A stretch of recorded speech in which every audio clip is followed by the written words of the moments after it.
अस्सलाम वालेकुम सज्जनों बेलियो मित्रों की हाल चाल है। मैं थोड़ा दोस्त मोहम्मद रफी सर तुम देखते पे अपना चैनल पंजाबी वसेब। इस टाइम मैं पीरीपुर मुल्तान शरीफ के अंदर मौजूद हाँ और हज़रत बहाउद्दीन ज़िक्रिया रहमतुल्लाह अलैह की दरगाह पाक थे हाँ जोड़ा कि सूफी बुजुर्ग ने और इन्हों के आने की वजह तो दीन का काफ़ी सारा काम होया।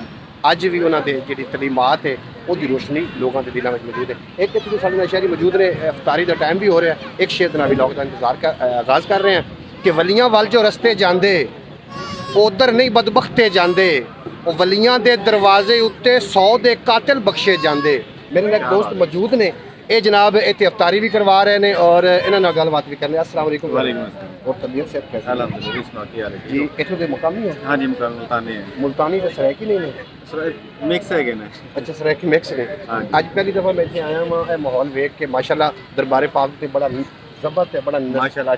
अगे भी असी दरबारे तो जाने हैं और उसे लंगर तो नहीं इस तरीके निज़ाम होता है। रमज़ान हो रही है, रमज़ान मुबारक की वजह तो है या? जी बिल्कुल माशाल्लाह असी एक तो लैके मतलब पहले रोज़ तो लैके हुण तक सारी इफ्तारी करवाई है अल्हम्दुलिल्लाह। अच्छा सारी इफ्तारियां करवाई हैं अल्हम्दुलिल्लाह। आज दूसरी इफ्तारी है, कल भी इफ्तारी 27वीं इफ्तारी करवाई है, आज दूसरी भी करवाई है। जी जी अपना की नाम? मोहम्मद अब्दुल्ला। मोहम्मद अब्दुल्ला इतने दरबार भी होंगे? नहीं दरबार तो नहीं बेसिकली असी यूनिवर्सिटी तो हाँ सारे सारे ग्रुप है। जी जी सारे माशाल्लाह और एनजीओ बैठे ने सारे बॉस बैठे ने इन्हां दे वसीले नाल हाँ जरूर तुसीं बेशक कर सकते हो। जी मोअज़्ज़ज़ नाज़रीन तुसीं वेखो ना कुछ लोग दुनिया के उत्ते टुरे फिरते हैं लेकिन मरे हुए हैं, कुछ इस दुनिया तो चले गए हैं। मना मिट्टी के थले जाके भी वो जनाब जिंदा ने जिन्होंने अल्लाह और अल्लाह के रसूल के नाल मुहब्बत की हमेशा जिंदा रहना। कोई पैगाम दोगे पंजाबी विषय बारे? बस अल्लाह पाक सब नूं अपने फरमान रखे। मैं यही करांगा कि बेईमानी तो हट के ना एक तरह नेकी वाला आज क्योंकि हालात बहुत ज़्यादा खराब हो गए हैं, मुल्की हालात भी खराब हो गए हैं और इंसान के वैसे भी बहुत ज़्यादा ना जीत भी हो गई है। इंसान नहीं रहा। थोड़ी इंसानी तरफ भी आओ ताकि रमज़ान का नेकी का ना एक मतलब आखिर सवाल हो ये पैगाम है। सरायकी पट्टी की होती सरायकी पट्टी शहजादे बंदे ने जी जी जी जी शहजादे बंदे ने माशाल्लाह बहुत अच्छे ने, खिदमत बहुत अच्छी करते हैं। बेसिकली मुल्तान के अच्छे बहुत अच्छे लोग ने, अलीपुर के मुजफ्फरगढ़ के रोहिला अली के सारे मतलब बेसिकली मेरे रिश्तेदार भी है माशाल्लाह बहुत अच्छे लोग। शाकिर शुजा बादी का शेर नहीं शेर नहीं आता कोई, शेर नहीं आता। अच्छा नाज़रीन मैं कि शाकिर शुजा बादी का कोई शेर शाकिर शुजा बादी पाकिस्तान का एक बड़ा बड़ा नाम है। बिल्कुल बिल्कुल माशाल्लाह बहुत अच्छा नाम। मैं को मैडा दुख मैं को तैडा दुख मैं को हर मजलूम इंसान दा दुख जिथे जुल्म दी भाप पई बलदी है मैं को रोही चोलस्तान दा दुख जिथे कोई इंसाफ दा ना कहनी मैं को पूरे पाकिस्तान दा दुख जेड़े मर गए हैं वो तो मर गए हैं मैं को जींदे कब्रिस्तान दा दुख।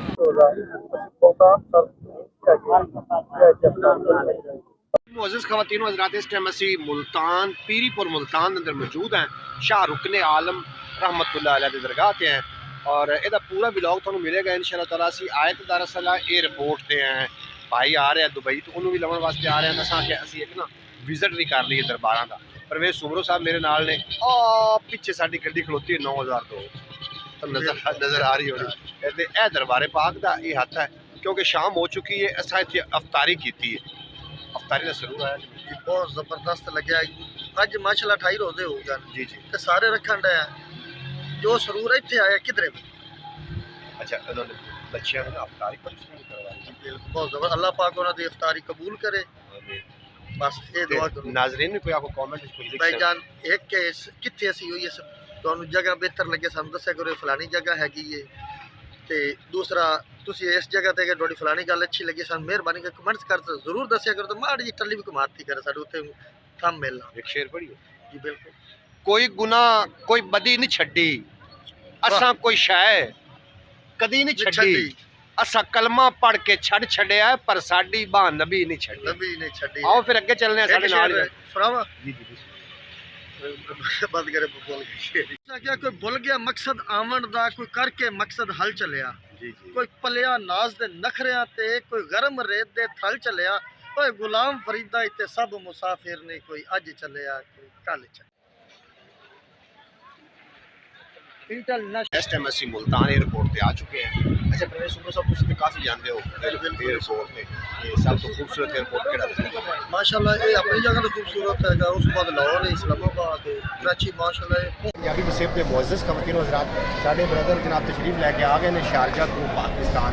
वेलकम टू पाकिस्तान कि जनाब काफ़ी सारिया तो परवाज़ा होर भी उतरियां ने जी जद्दा तो आ रही हैं मदीना पाक तो आ रही हैं और उम्रे की सादत हासिल करके मेरे नाल हाफिज़ जैन कादर साहब भी ने और भाई मोहम्मद इकबाल साहब वेलकम आते हैं। जनाब एक मैं चाहना कि एक शेर जो परवाज़ां आ रही हैं तो मेरा दिल आख रहा कि मैं ये नहीं कहता कि नाजिम बना दे, बस अली दियां बच्चियां दा खादिम बना दे, जो हर साल जाते हैं नासिर मदीने उन्होंने हाजियां दा मुलाजिम बना दे। एक शेर आप नात ज़ैन कादिर साहब को सुनते हैं, बड़े प्यारे खूबसूरत नात खान ने, तो इंशाअल्लाह ताला थानू महसूस करेंगे। आप सब एक शेर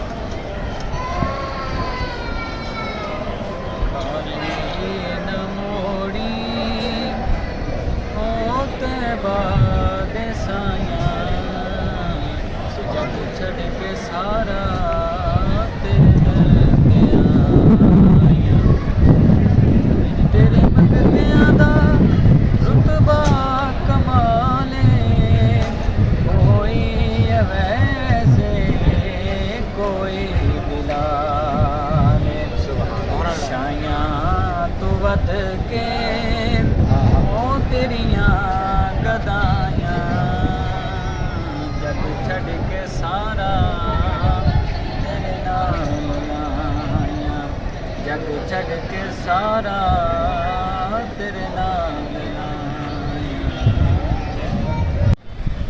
जी मोअज़्ज़ज़ नाज़रीन, अल्लाह करीम थोड़ी ईमान का भला करे और जो परदेसी लोग जो परदेस गए उन्हें अल्लाह उन्होंने अपनी हिफाजत रखे।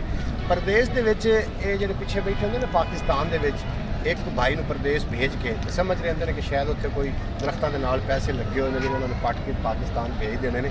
इकबाल की ज़बानी रूह दाद छोड़ दें। अस्सलाम वालेकुम जी, तुम एक पहले नंबर पर खुश आमदी जी हाँ वेलकम आखिर तुम पाकिस्तान तशरीफ लिया। अच्छा जेडे उत्थे परदेसी ने जितने पाकिस्तान च गए हुए हैं तुहानू की लगता है कि दिन रात में की करते? बिल्कुल जी इवें गल है, अनथक मेहनत करके बंदा पैसे अनथक मेहनत करके हाँ जी, ਇਹਦੇ ਕੋਈ ਸ਼ੱਕ नहीं। पिछले फिर स्कूल में सौ से हाँ जी। अच्छा तो एक नात का एक बोल बड़ा सुनाओ, याद है? माड़ियां नूं सीने लाया मेहरबानी सोहणिया, माड़ियां नूं सीने लाया मेहरबानी सोहणिया,